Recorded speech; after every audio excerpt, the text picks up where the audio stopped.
guests.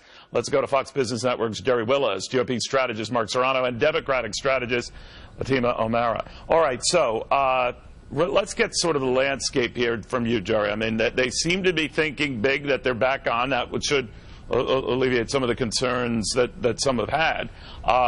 What they don't know is how historic, and when we hear big and comprehensive, they have ideas, but they tend to be Reagan-esque ideas.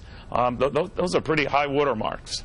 Those are pretty high watermarks, and keep in mind the last time we had comprehensive tax reform proposed, back in 2014, it died the same day, the David Camp proposal. But here's what we're maybe talking about. Here are the commonalities between the Trump program and the Republicans' program. It would be tax reform for corporations, dropping that tax rate probably to 20% from 35%. Individual tax rates would go down as well. Not only that, they would reduce the number of tax brackets from 7 to 3, the highest bracket at 33%. Very different from today when it's almost 40%. So big questions about whether the death tax would go away. Possibly it would. Alternative minimum tax might go away. But we don't yet know about the border adjustment tax, what might happen to that. That remains a big question, something Republicans seem very committed to. All right. Hadley Heath Manning, I missed you in that. I apologize. But Hadley, one of the things that comes up is whether they can afford to be Reagan-esque. In other words, at that time, we didn't have anything approaching the deficits or debt we do now.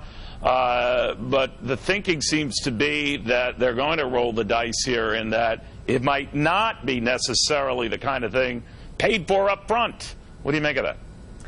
Well, over the course of the past several years, so many American families have had to live within means that have been limited because their wages haven't been increasing as quickly as they'd like. And we also need to ask Washington to live within its means. But the problem in Washington isn't that the American people are taxed too little. The problem is that the government is spending too much. So I hope that in addition to reducing tax burdens on corporations and individuals in this country, which could ultimately lead to better growth and more jobs and higher wages for us all, that Washington will also take a tough look at spending.